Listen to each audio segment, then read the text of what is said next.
Coming up in the third and final part of this video series, Mitch and I pieced together this blueberry grater that he cut up. I take the kids to pick some blueberries. And later on I share my thoughts on the battery packs we use to power the welder and the whole operation that's happening here, as well as explaining how the grater works. Then we'll wrap things up with some beauty shots of the pod and show you what everything looks like in the off-season. If you're new here, I'm Rob Dingledye, and this is my show where I teach you how to do more things yourself. If you're a returning viewer, thanks for coming back. But either way, I'd like to welcome you to another episode of Level Up Building. Previously, we landed the pod, bolted it down, fixed some holes in the roof, installed the water tank, and I showed you how to build a deck. If you haven't seen those two videos, go back and watch them. Now let's get into the episode and I'll explain everything that's happening here. G'day guys, we're back in Balnarring. I've been in Rye for a little bit and it's blueberry season, so we're going to put this blueberry grater back together. So we've got it all exploded out here on the deck. A few things I want to run through is just all these pieces. Some of them that were cut off the grater to get it from Tasmania to Melbourne in Mitch's van. Say g'day, Mitch. Hey Rob, how are we? Mitch is just from Just a Veggie Patch, so we'll link him if you want to see him. And the other thing I want to show you is this Able Pak battery unit. There's an extra battery as well, and we're going to be running the welder off that. And I've already used it to weld one of the legs back on, and it worked a treat. So we'll talk more about that later, but this is the main unit. We're ready to stand it up and start piecing it back together, and that is going to be the whole purpose of why we put this here and built the deck. So we're going to get the thing inside here now, which means we can work in the shade and there's less risk of a fire because we're not working in the grass. Less risk of a fire. So we'll make that happen and touch bases later. As I mentioned before, we've already welded one of the legs back on. That was the only one that got cut off. So that enables us to flip this thing over and stand it up properly, carry it over to the deck and figure out how all the other pieces go back on, because this thing has been in storage for a little while.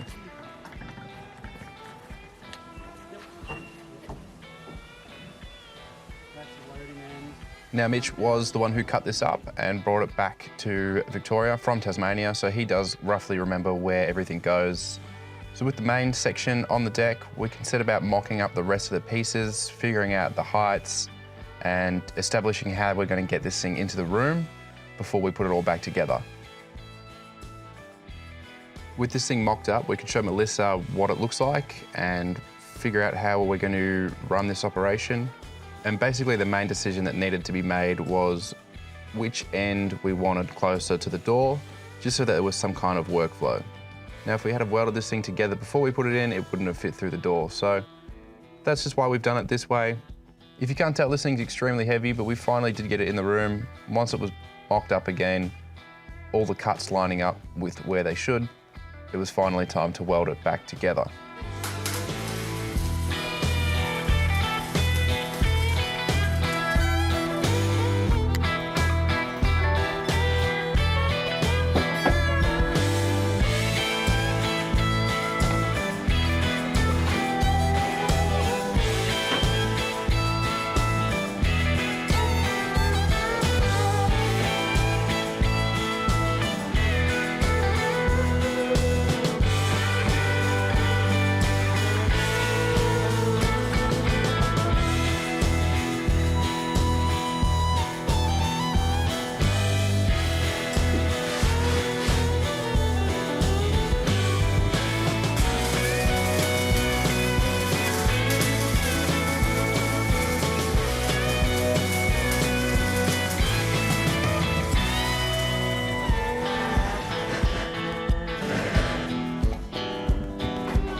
It's the end of the day. Mitch has gone home, so I appreciate his help, and I can't really do any more welding today. I've run out of welding wire, but the shape of it is here.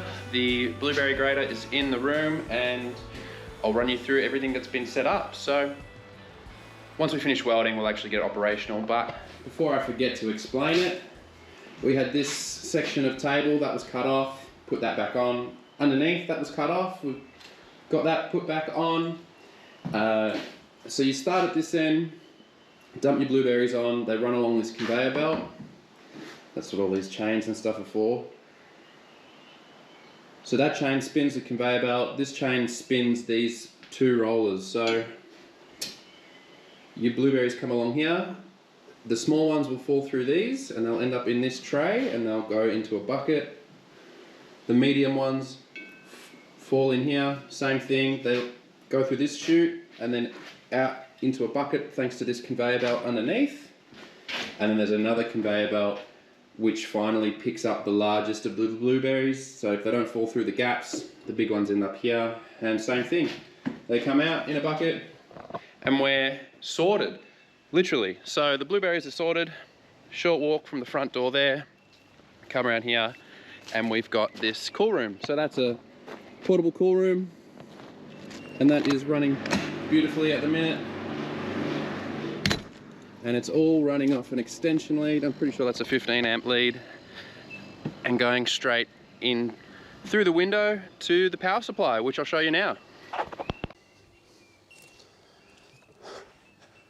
All right, we're at the end of play here today. We're still not finished because I ran out of welding wire, like I mentioned. But I do want to just give a quick shout out to Able Pak. These things save the day. Right here, these are 2 5 kilowatt hour units. So combined, I've got 10 kilowatt hours. This here is the main unit with all the plugs, which I'll talk about in a minute. And this is just the backup battery, which you connect with a cable sitting behind me here. I'll show you that as well. I've been thoroughly impressed with these. There is a pretty helpful screen on these. It tells you what percentage they're at, as among many other things. You've also got your Wi-Fi and Bluetooth connectivity to keep an eye on things with your phone. I've been running a welder all day, literally melting metal with electricity. This thing started on 49% battery and it's now at 29%. So I've used 20% battery of one unit. This one wasn't even plugged in, and I'm just thoroughly impressed that I've been able to run the welder like a dream off these 2 little boxes. Now, comparatively to a big diesel generator or your classic petrol generator, these things are the same size, but they are silent. They don't use petrol, they don't use diesel, they don't stink, there's no fumes, you can use them inside. They're just incredible. So a few of the features on this, you've got 5 15 amp 240 volt outlets. We're currently using one of them to run the cool room. We've got USB ports and USB-C ports just for all your charging needs. You have solar inputs and your classic 12 volt cigarette socket for your car. So you pretty much, anything you need to plug in, you can plug into this. You can even plug in an EV. There is an EV charging port on here, which I'll show you as well. I'm just so impressed that if it's electrical, you can use these things to power it. Thoroughly impressed. They're very user-friendly as well. I saw these this morning, plugged straight into them, and off I went. Personally, I don't own these. I wish I did. The owners bought these to facilitate the operating of this blueberry grading and storage facility that we've been building. So generators are dead, especially when you've got things like this with this much power. They're exactly what we need to run the blueberry grader. We're running a cool room as well to keep those blueberries cold. And we're running a hot water service, and we're running a water pump for the tank water, just for water needs. So Able Pak, if you're watching, hit me up. I'd love to have one of these at home. And with that said, we'll jump back into the video. I just want to preface this next part by saying I am trying to film a lot more short content and upload that to Instagram. So if you want to head over there and follow me, that'd be hugely appreciated. And as for the work I'm doing here, I'm just trying to dress up this stainless steel sink a little bit by dressing it with some cypress pine. Now the tricky part to this was it is stainless steel, so a lot of my drill bits wouldn't go through that, and I snapped a couple of stainless steel specific drill bits, and just trying to screw it all together was a bit of a nightmare. So I had some treated pine to build up a bit of a frame, started with the hard part, which was the corners, and basically ran out of daylight. Miraculously, in the morning, this thing was finished, had its hinges, had its lock. The exterior was painted black and the interior was painted as well. And we even put in a little bit of a garden path there with the sleepers and crush rock, and that ties in beautifully with what's happening at the house.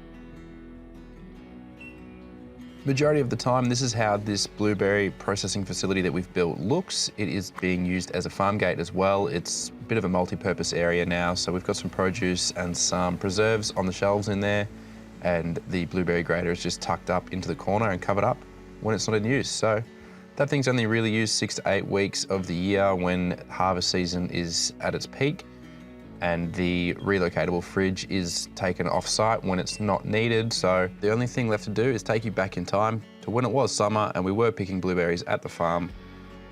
Such a gorgeous day, an amazing experience eating blueberries straight off the trees. The kids loved it, I loved it, and I can't wait to come back and do it all again next year.